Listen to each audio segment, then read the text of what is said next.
The Uvalde shooting. All right, let's get to the timeline here. A lot of you may not know. What's your, right now, comment, before you watch this segment, what is your impression of the Uvalde shooting? What do you believe happened? Because I bet you I will get 20 different recaps here. Well, it's because we've been given 20. We've been given 20 different recaps. We weren't even given the right count. No, we weren't even given the right count. By the way, hit the share button if you can.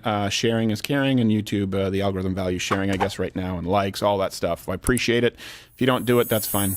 Consider joining my club. So, let's go back to then, okay? Then, what we were told. The Texas Department of Public Safety and their Lieutenant Chris Oliveira said that police engaged with the gunman. So this is what we even talked about on this show. I said it, yeah. You said it. You screwed up. I know. I believe. No, you didn't screw. Yeah, you screwed up. You trusted him. Said that he engaged with the gunman as he entered the school, and it's just. By the way, it happens to be an inaccuracy that makes his guys look more heroic than the cowards they were.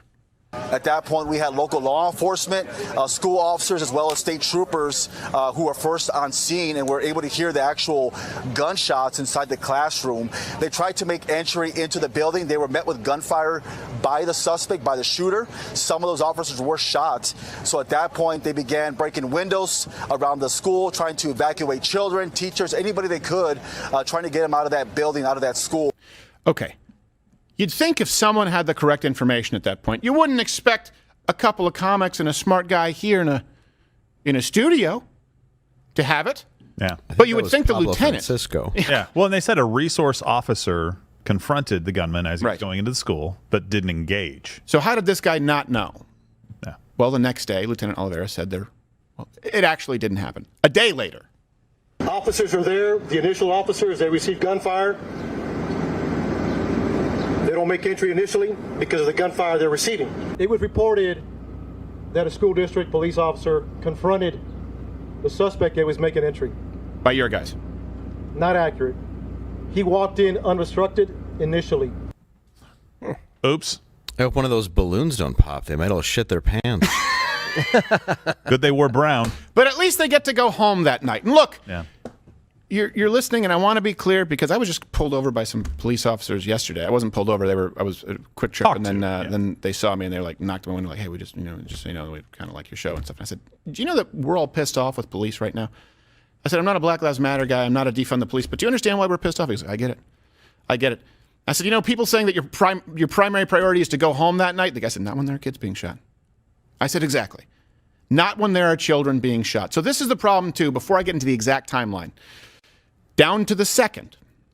This is the problem with, we discussed this last week, where they were saying, we want more LGBTQ officers. We want more black officers. No.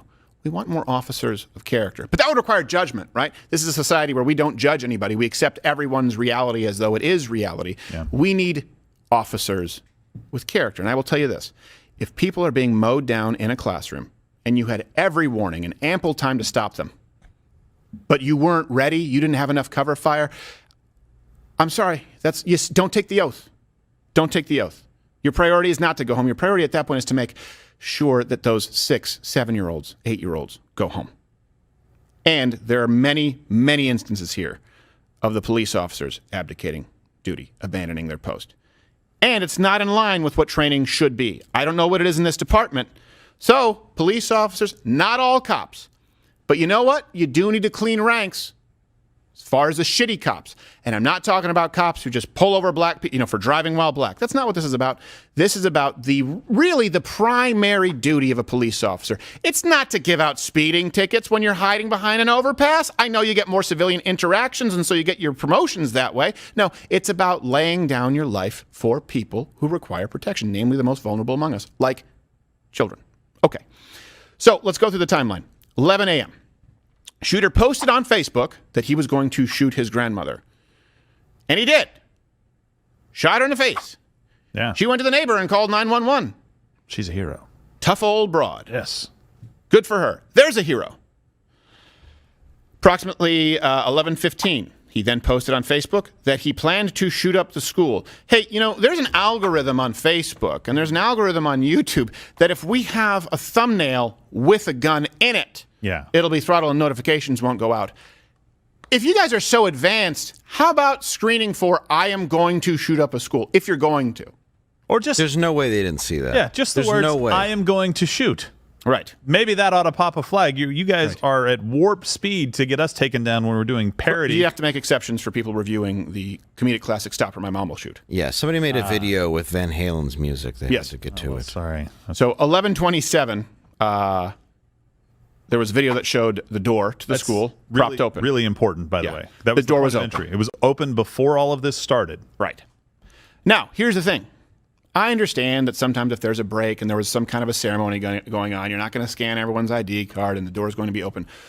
Once you hear a crash and shooting outside, however, probably a good idea to close it. Yeah. The teacher didn't. Yeah.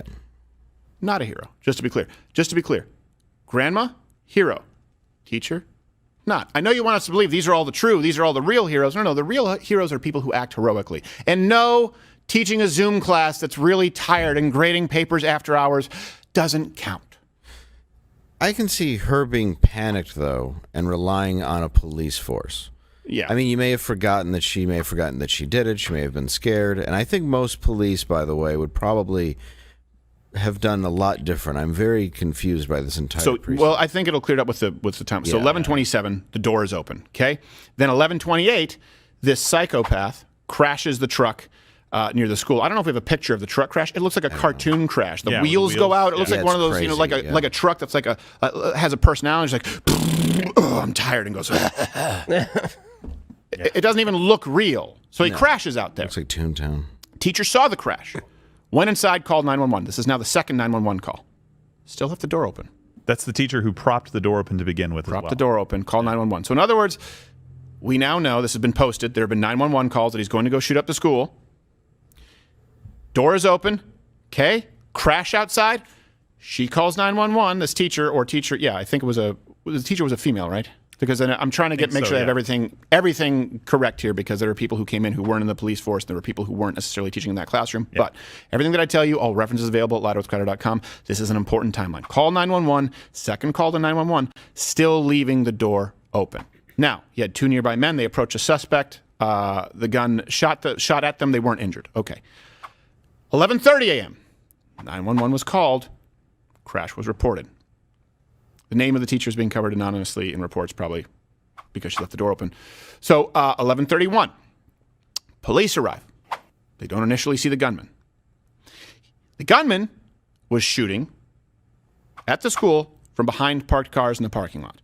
So first off, this is someone who's clearly mentally disturbed. I want to know, why did he crash his car? I mean, was he inebriated? And then he's shooting at the school from behind a parked car in the parking lot. Yeah. And at this point, Howard, there's two 911 calls. He's not even in the school. He's shooting at the school. Where are you, cops? Shoot him now. Now. They're 10 minutes late already. Yes. It should have been at the crash. Right. Should have been at the crash. Should have been at the crash. The guy gets out. Oh, wait, Stephen Williford with the Sutherland Springs shooting. What happened? The guy shot up a church, got in his car. Stephen Williford, I can't remember if it was getting out of his car or if it was while he was driving, but between the two shootings that the man had planned, Stephen Williford shot him and killed him. Just a random good guy with a gun. Yeah. NRA certified instructor, by the way. Now we have 11:33 a.m. The gunman entered the school through the door that was left open. Fired more than 100 rounds. There's audio evidence. And he entered into one of the rooms. It's either 111 or 112. I don't want to give you the wrong number right now because we don't know exactly what it was. The earlier reports, like we saw, they said that he was engaged by a school resource officer. That's not true. Okay. So we are now at the point where the man has threatened on Facebook, has shot his grandmother, who then called 911 and said he is out there. He has posted twice publicly on Facebook, one of which is saying, I'm going to shoot the school. He has crashed his car. There have been another two 911 calls placed, gotten out of his car and shot in the parking lot at the school. And now he has gone into the school and fired 100 rounds. No one's engaged him yet. You don't know, man. You don't know how hard it is to be a cop. You know what? You're right. But here's the thing. I haven't tasted a shit stew.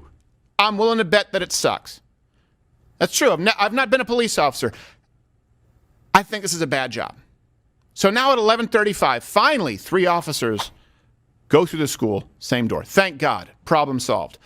Oh, wait, they briefly exchanged fire with the shooter. 2 were grazed, and then more officers entered the school afterward. That's four more officers, by the way. Every single law enforcement official around the country that talks about school shootings says you do not assume that it is a hostage situation. You assume that this person is on a killing spree and time matters. You go in as quickly as possible. So now we've got 6 officers, right? 3 and 4, I think. Well, nobody 3 in and 4, school 2 would and be 4. anything but a killing spree. Yeah. Yeah. 6 or 7. What were you going? You're going, oh, it's just, this is dangerous. Yeah. That's the job. Yeah. 100 rounds have been fired now, not including the rounds outside. You've had 3 911 calls at this point. So at some point between the first burst of shots and the second, there was a code black that was announced in the cafeteria. And reportedly employees didn't even know what that meant. They said, code black? They said, huh? Just like they said, hey, officers, engage. What? I'm going to wait. 11:37. 16 more rounds. 11:43, school broadcast over Facebook that they were in lockdown. 11:51, more police arrived. Great, they did their job.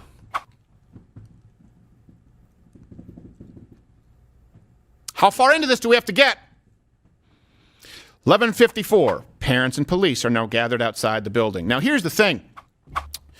I guess if the police were more concerned with engaging the gunman than they were stopping the parents who were willing to lay down their lives to save their children from the gunman. Instead, they were pepper spraying and restraining parents trying to get to their kids. It's like a real-life Mystic River, only the police are completely in the wrong. Here's a clip.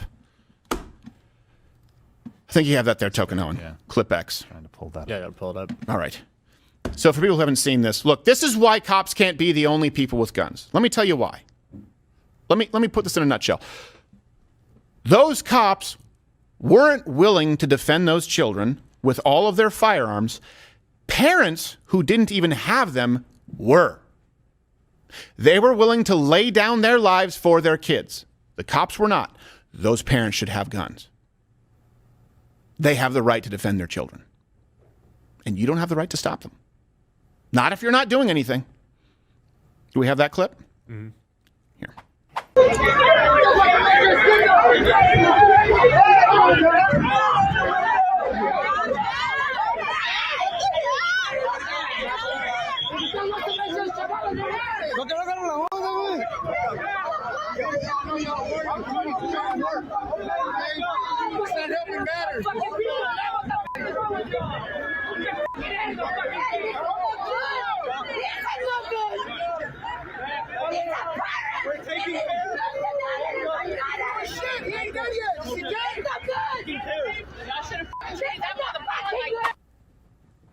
Let me ask you this.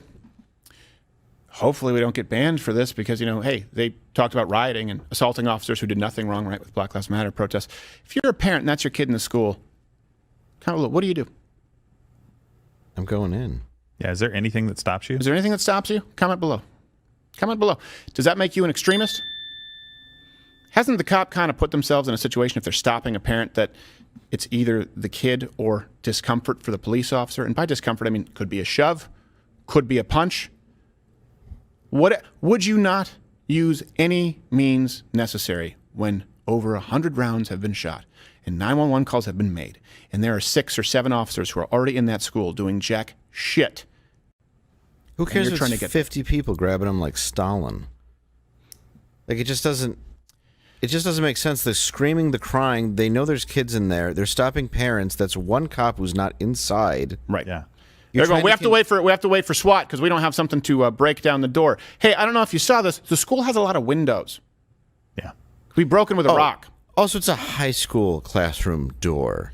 Well, they do have hollow doors in the way that they wedge themselves. You do need something that would actually break. It wouldn't be easy to break down the door, but that's not the only way in. Yeah. It's not the only way in. And they knew that it was still ongoing. You heard the parents say it was still ongoing. It's still going on. He's not dead yet. So now we're about an hour in. 12:03 p.m. We're about an hour in because this is an hour from when he said he was going to shoot his grandma, shot his grandma, and started. So an hour from there. And we're a good 20 minutes, half hour in here with the school. Not even counting the night before when he was sending out messages to people that people could have seen on the. And that was not that girl's fault. People are going off on her. No. We're an hour in from him shooting his grandmother who called 911. So it's 12:03 p.m. 19 officers are inside the school at this point. There were 3 911 calls made from inside the classroom by a girl student at 12:03, 12:10, 12:13. That's third, fourth, fifth. Recording that multiple people were dead, saying, "Where are the officers?" Sorry, sweetheart. They're the only people allowed to have guns. So don't act like you have the corner on outrage because students were killed. It is outrageous. It's disgusting. It's evil. But it's also evil to say only these people can have guns, who, by the way, we've been saying for years are completely ill-equipped, and we've ensured that they are less equipped because we've defunded them in many instances. She's saying, where are the cops? What is she saying? Where are the people with guns to stop this guy with a gun? That's what she's saying. That's fourth and fifth calls. And there are 19 officers in the school not doing anything? 12:11. An officer announced that to the parents that the students would be moved to the nearby funeral home for reunification, even though they hadn't been saved yet. Yeah, I think they had evacuated some parts of like the other wings of the building. Right. That's it. But in other words, the parents are pissed going, what about my kids? Right. Oh, that's an ongoing situation. What do you mean by that? We're not doing anything. We're monitoring. 12:15. Border Patrol tactical units began arriving. 12:16 and 12:19, that same student dialed 911. These are now the sixth and seventh calls. Yeah. Why don't you just call the cops? Why do you need a gun? I understand that a student girl is not going to have a gun, but this same situation occurs all the time if you look at police response times across the United States. Why don't you just call the only guys with guns? You mean the guys who you said are corrupt and just want to shoot black people? Which I don't believe is true, because statistically it is untrue, but I do believe that they're inept bureaucracies, as we see with this police department. 12:17, the school posted on Facebook there was an active shooter. Well, thank you. Thank you for that news alert. Shooter began firing again. 12:21, possibly at the door. We don't know exactly. 12:30, school announced on Facebook that reunification would actually be at the high school.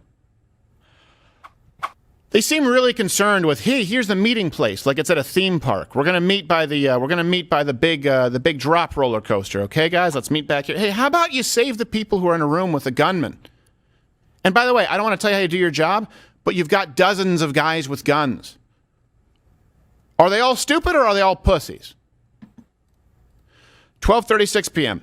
Female student from inside the classroom called 911 again. That's the 8th 911 call. She was told to stay on the line. Then at 12:43 and at 12:47, she told them, send police now. 12:40, the school posted to Facebook again to change the reunification location to the Civic Center. Well, thank you, school. Thank you, real heroes, for making sure that the people who aren't in an absolute melee know where to go. 12:50, the police finally got the key to unlock the door. Oh, hold on a second. Our police force there, the Uvalde police, are so equipped that who'd have thought the door would need a key, asshole? Didn't you have a contingency plan? You're the police force. You're sworn to serve and protect, and a guy locks the door and that screws your whole plan right there? You should be the only guys with guns. Do you know how many keys are on a janitor's ring? I know. It's a lot. Especially if it's a cartoon janitor. I know. Sorry, I don't mean to make light of it. No, it's okay. Absolutely insanely stupid that I can't wrap my head around it. And by the way, a couple of things. This is not, again, to be clear, this is not what they're trained to do. Not at all. This is what we talked about. Remember, they wanted to ban chokeholds. Yeah. Because society says ban chokeholds. Not only that, but they want to ban officers like Mr. Kerr, that coach. Ban officers in Oakland. So they don't want officers at schools. Which, you know what? Maybe you guys have a point if they're all going to be like this. Right. But they don't want officers at schools. They don't want chokeholds. They don't want lethal weapons. Remember, they want them to have tasers, cops. Like, the fewer of them should have firearms. Yeah, and less funding would definitely get better quality officers. Right, Absolutely. yeah, exactly. Sure. Makes perfect sense. And we got flack for saying, well, no, you shouldn't ban chokeholds because that is just, again, it's a lack of education. It's not understanding the use of a chokehold, and we showed it here on the show. People say, oh, we need to have police officers who are less equipped to deal with violence. Hey, you know what? How about you send in the social workers? Maybe they have some kind of a universal key. I don't know. Send in the social workers to deal with them. This is why you're not looking for LGBTQ or black officers or female officers. You're looking for officers who are capable of good character and willing to go in and cause irreparable harm to someone who needs it, when appropriate. when appropriate. That guy shooting up those kids, Yeah. that's a weak man. That's a weak man. That's a weak man. You need a strong man. You need an officer to go in and help handle that. Yep, might be outgunned. Yep, might not be prepared. Guess what? That's what you signed up for. Yeah. I follow a couple of special forces guys on Twitter, and they were saying that it is impossible, it is physically impossible for one person to hold a room that has the windows and has the door. There's no way. There's absolutely no way with even the most basic training for that person to be able to withstand some kind of an onslaught from cops. There's no way. How about citizens? Yeah. How about citizens? The windows can be broken with a rock. Now, I'm not saying that this is the exact strategy, but how about sneaking up like a firing squad? There he is. Shoot until you hear it go click at the shooter. Tell the girl who's already on 911 with the police who aren't doing anything to inform her fellow classmates to get down or find cover wherever they can. There could be collateral damage. I understand, and that's absolutely terrible. But at this point, they will all be collateral damage unless something is done. Shoot through the window at the shooter. Cops can't do it. Because I gotta wait for my superior, and I gotta wait. I don't want to get written up for this. Guess what? Those parents were willing to. Now, here's the thing: they did this wrong, even after they just had performed training only a handful of weeks before the shooting. Yeah. According to the New York Times, the training states that officers' first priority is to move in and confront the attacker. They did not do that. Why? Out of fear. The problem is not guns. The problem is not police. The problem on both sides of this equation is weak men. Yeah, you don't want to die a hero. Right. Well, people who are just concerned with their own safety, right? It's every single toady. I was just doing my job. That's every police officer here. Yeah. And it's 19 people? Yeah, it's fine to be concerned with your own safety. You just have to pick a different job. Yes. If you're that concerned, you have to pick a different job. Your job is to run towards gunfire, not away from it. Yep. Well, give and me not a to gun. prevent parents from running towards it to save their kids. If my kid's in there, give me a gun. Yeah. I'll go in there. I will go as far as my adrenaline will take me. Well, they would probably be in there in record time if your kid wasn't wearing his N95 during the reintroduction to school. Well, that's true. Schooling. Yeah. Well, then of course, then you should be, of course, tasing the parent. Or if you went in to have some words with the teacher because your daughter was sexually assaulted by a boy claiming to be a girl in the restroom, they'll tackle you for that. Yeah. So this is the problem that people see. And again, it's not all police officers, but you guys need to clean ranks. This is where police officers can say, hey, that's not what we do. And if it is that's not what we're supposed to do. None of this blue wall of silence. And that doesn't always happen. But I was speaking with some police officers here this week, and they didn't know. They were going, yeah, I hear the shooter, he was there for like something. He was there a while. I'm going, don't you know this? Shouldn't you guys be having a PowerPoint presentation on how to not be a cop? How to not handle an active shooter situation? They should be teaching you this now. If you're a cop and you don't know exactly this timeline that I am laying out right now, you're bad at your job. The only point to mistakes being made in life is so you can learn from them. So let's also look at the Uvalde training explicitly stated. Again, just so people know, these are weak, cowardly men. This isn't even the training protocol. It's not the training. It's not the firearm. It's weak men. Training says, as first responders, we must recognize that innocent life must be defended. First responder unwilling to place the lives of the innocent above their own safety should consider another career field. Well, that message must have fallen on deaf ears. Also, by the way, this is case in point. It was an off-duty Border Patrol agent, you know, those evil people. Yeah. Who put people in cages. Off-duty, who heard about it from a woman who I believe was a teacher in the school, borrowed someone else's gun, was the person who went in and stopped the shooter. Now, I know what you're thinking. Was it one of those militias? People with rant? No. One non-working police officer with a borrowed gun fixed what 19 officers and a set-up perimeter and a digital compound satellite truck couldn't do. What do you think? You think some random good guy with a gun's going to stop? Yep. Yeah. Yep, and I think in many instances they're more effective than police officers. And what is he, a hero? Oh, and he's also, what's the word? Alive. Yes. Oh, that's odd. Yeah. I wonder if 19 people could have stayed alive had they gone in there. Yeah. Yeah. Well, 19 people did. Cops. Yeah. Uvalde basically said they wanted everybody to be trained and ready for an active shooter situation 8 weeks prior to this incident, by the way. 8 weeks prior, they had training. And that training probably included something like locking doors and barricading yourself in classrooms. You know what the training didn't include? a couple of people on campus that were concealed carry permit holders that were willing to go and get a gun to go and stop the bad guy. Because if that had happened, if that had been part of the protocol, this may have ended much, much differently early on. That has to be a part of the training. Otherwise, we're just playing at this. We're not actually trying to do anything. No, we could have banned all guns, though, and then it could have just gone on for way longer. Yeah. More that would have been background a checks better idea. Yeah, Right. That's got to be it. Well, there was a woman who saved her 2 children. We're hearing more reports and stories, and there were other teachers who were clearing other rooms. But in many instances, these people didn't have firearms, so they're not able to do anything other than get the other people who aren't right in front of the shooter's destructive path out of the way. But I'm not saying that teachers should be forced to own guns. No one is saying that. No. But especially when you look at the LGBTQ AIP experiment that's taking place, where they freak out if they can't tell their students about who they're scissoring that weekend. I don't want those people to be forced to own firearms, but I do want people, teachers, who want to own firearms, or faculty who want to own firearms, who can carry firearms everywhere else in the country because they are law-abiding citizens. By the way, less likely to commit crimes than off-duty officers, concealed carry permit holders. Just to be clear, I want them to have access to, if we're talking about defunding, well, hold on a second. How about we provide funding so that they have free training?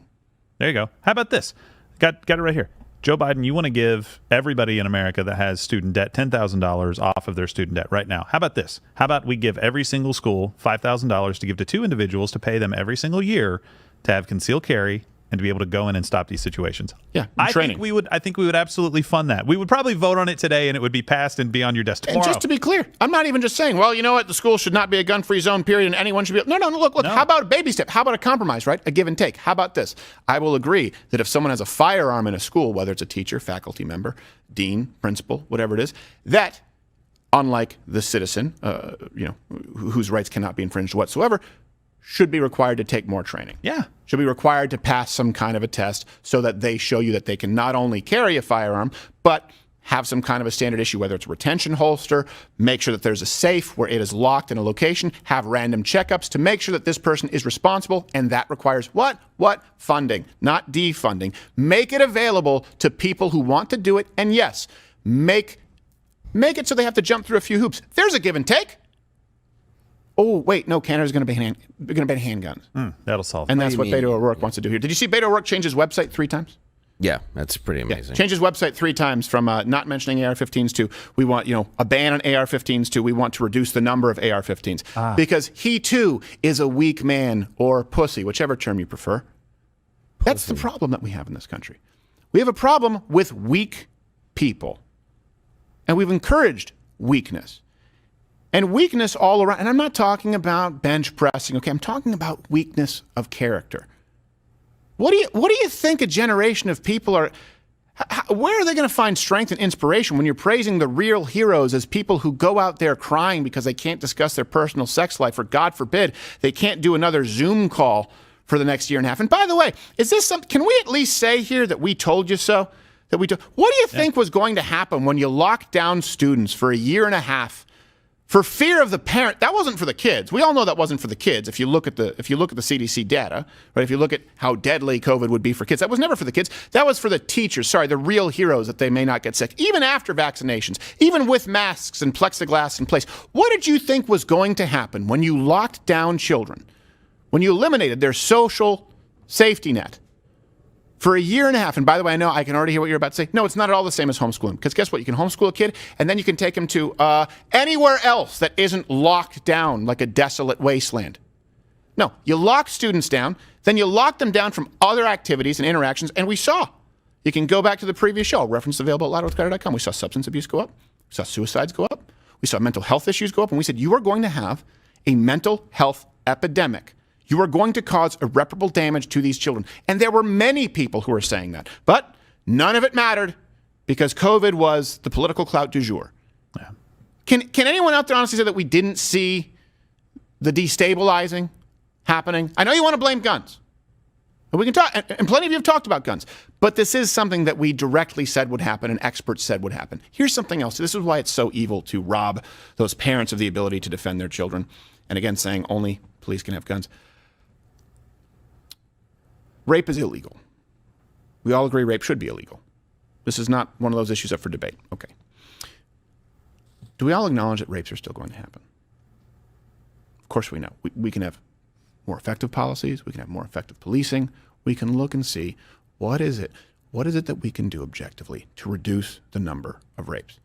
But we still have to understand that rapes will happen. And so then you have to say, what is the more morally acceptable act at that point? Knowing that there will still be rapists. Robbing a woman of her right to self-defense so she has to sit there and take it? Or understanding that some human beings are evil, at least giving her a fighting chance, at least giving those parents a fighting chance, at least giving that teacher a fighting chance. In other words, even if you banned all guns, which is not going to happen in this country, you still acknowledge, no one likes to hear this. Doesn't mean that we're not empathetic. Doesn't mean that we don't care about the lives lost. Can we all acknowledge this is still going to happen?